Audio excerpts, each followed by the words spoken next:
हम सब जानते हैं दोस्तों, और हमने कहानियों में भी सुना है कि जब एक सांप नागमणि पा लेता है तो उसमें कई सारी शक्तियां आ जाती हैं, जैसे कि नाग का मनुष्य रूप धारण करना, मनचाही जगह पर पलक झपकते ही पहुंच जाना, अपना आकार कितना भी बड़ा कर देना और कितना भी छोटा हो जाना। ये सभी शक्तियां उसके पास आ जाती हैं। दोस्तों, जो नागमणि होती है उसकी रोशनी बहुत ही ज़्यादा तेज़ होती है और इसका प्रकाश कई किलोमीटर दूर से भी देखा जा सकता है।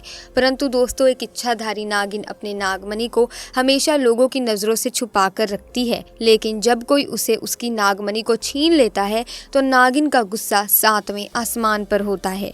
ऐसे में आज की इस वीडियो में मैं आपको एक ऐसी घटना बताने जा रही हूँ जिसे सुनने के बाद आप हैरान हो जाएंगे।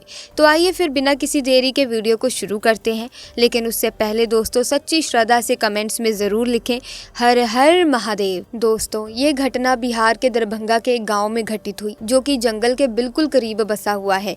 इसी गांव में राजू और सुरेश नाम के दो व्यक्ति रहते थे। दोनों के बीच काफ़ी अच्छी दोस्ती थी और दिन के समय दोनों ही बकरियों को चराने के लिए जंगल में जाया करते थे। इस जंगल में एक इच्छाधारी नागिन अपने नाग के साथ रहा करती थी और अपनी नागमणि की रखवाली किया करती थी।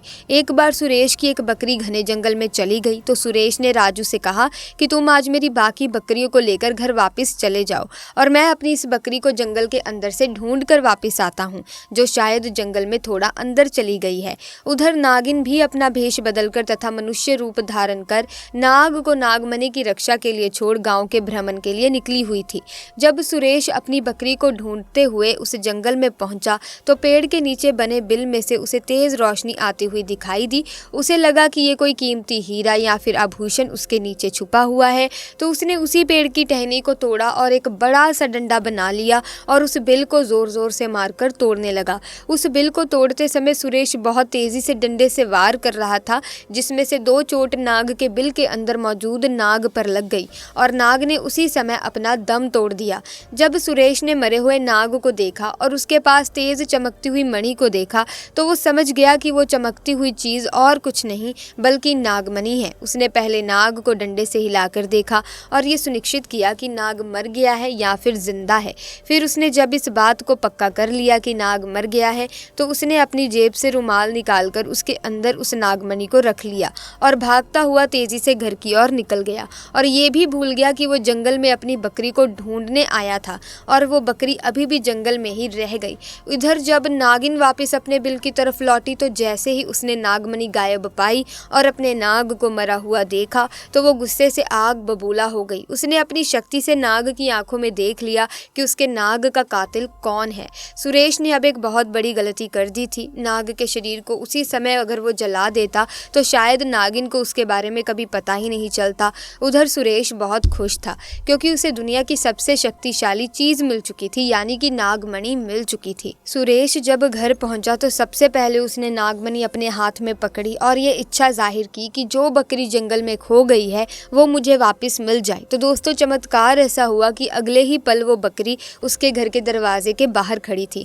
सुरेश ये सब देखकर बहुत खुश हो गया। उसने नागमणि की सहायता से अपने घर को ही बदल दिया और अपने गांव का सबसे अमीर इंसान बन चुका था, और वो भी केवल और केवल नागमणि की मदद से। अपने नाग की हत्या का बदला लेने के लिए नागिन आग बबूला हो उठी, परंतु वो विवश थी क्योंकि सुरेश के पास उसकी नागमणि जो थी और वो तब तक सुरेश को नुकसान नहीं पहुंचा सकती थी जब तक उसके पास वो नागमणि मौजूद है। दोस्तों, कहते हैं कि इच्छाधारी नागिन बगैर नागमणि के भी कोई भी रूप धारण कर सकती है।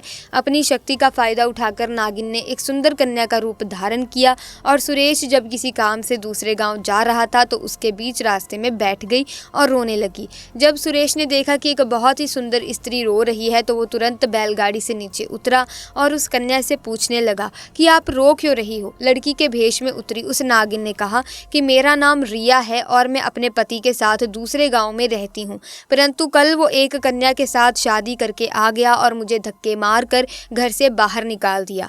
मैं बेसहारा हूँ, लाचार हूँ। सुरेश को उस स्त्री पर तरस आ गया और उसकी सुंदरता से सुरेश बहुत ज़्यादा मोहित भी हुआ और उसे अपने घर ले गया। धीरे धीरे नागिन और सुरेश के बीच में दोस्ती शुरू हो गई और ये दोस्ती इतनी गहरी होती चली गई कि सुरेश को पता ही नहीं चला कि कब वो उस स्त्री के प्यार में फंस चुका था। एक दिन सुरेश और रिया यानी कि वो नागिन दोनों घूमने के लिए गए और एक जगह एकांत पाकर रिया ने सुरेश से पूछा, तुम्हारे गले में ये चमकती हुई चीज क्या है? तो सुरेश ने बोला, अरे कुछ नहीं, एक साधारण सा आभूषण है, मुझे बहुत अच्छा लगता है इसीलिए मैं इसे गले में पहनता हूँ। दोस्तों ये वही आभूषण था जिसे आप और हम नागमणि के नाम से जानते हैं। जब रिया बोली कि क्या तुम मुझे ये आभूषण कुछ समय के लिए दे सकते हो, क्योंकि मुझे इसकी चमक बहुत भाती है, मैं इसे पहनकर देखना चाहती हूँ कि आखिर ये मेरे गले में कैसा लगता है। इस पर सुरेश चिल्लाते हुए बोला, नहीं मैं तुम्हें ये नहीं दे सकता हूँ, इसके बदले तुम कुछ और मांग लो, मैं तुम्हें दे दूंगा। इस पर रिया एकदम से गुस्सा होकर बोली, सुरेश तुम तो कहते थे कि तुम मुझसे बहुत प्यार करते हो, अपनी जान से भी ज़्यादा प्यार करते हो, परंतु मैंने तुम्हारे गले का ये छोटा सा आभूषण क्या मांग लिया? तुम इस चीज़ के लिए मुझे मना कर रहे हो, मुझ पर गुस्सा कर रहे हो। रहने दो, मैं जानती हूँ कि तुम्हारे लिए क्या ज़्यादा मायने रखता है।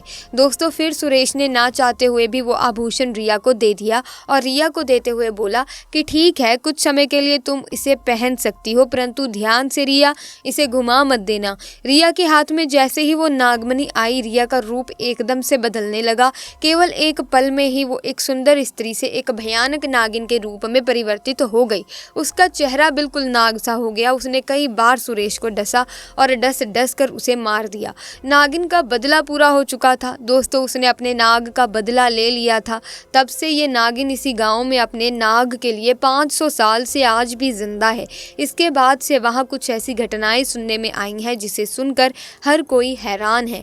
वहाँ के स्थानीय लोगों का कहना है कि उन्होंने एक नागिन को महादेव की पूजा करते देखा है और इसके बाद अचानक वो नागिन कहाँ गायब हो जाती है किसी को नहीं मालूम। जब इस बारे में गांव के मंदिर के पुजारी जी से बात की गई तो मंदिर के पुजारी का कहना है कि अपने नाग की मौत के बाद से ही नागिन भयंकर रूप धारण करके अपने नाग को ढूंढ रही है और जिस तरह से पिछले 500 सालों से महादेव की पूजा करती थी आज भी वही करती आ रही है। नागिन इस मंदिर में आती है और भगवान शिव से अपनी प्रार्थना कर बिना किसी को नुकसान पहुंचाए चली जाती है। आज भी लोग कहते हैं कि तकरीबन 500 साल से नागिन इस मंदिर में रह रही है। तो दोस्तों कभी भी एक नागिन के नाग को मारना नहीं चाहिए और साथ ही नागिन की नागमणि को तो भूलकर भी छूना नहीं चाहिए, अन्यथा वो नागिन 7 जन्मों तक उस व्यक्ति का पीछा नहीं छोड़ती।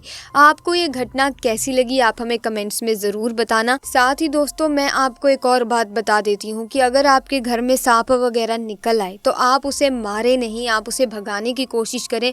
अगर आप उसे भगा भी नहीं पा रहे हैं तो स्नेक रेस्क्यू टीम को बुला लें, वो अपने आप सांप को किसी और जगह पर जाकर छोड़ देंगे। लेकिन सांप को मारने की भूल ना करें, क्योंकि दोस्तों जब आप किसी सांप की हत्या करते हो या किसी सांप को मारते हो तो आपकी कुंडली में काल सर्प नामक योग बन जाता है, जिसकी वजह से आपके जीवन में असफलताएं आनी उत्पन्न हो जाती हैं। आपको किसी भी कार्य में सफलता नहीं मिलती। अगर आपका सब काम भी सही से चल रहा है लेकिन फिर भी उस काम में बाधाएं आना शुरू हो जाती हैं, आपके ऊपर नकारात्मकता हावी होने लगती है। तो ऐसे में आप कभी भी नाग, नागिन या फिर साधारण सांप को भी मारने की भूल ना करें।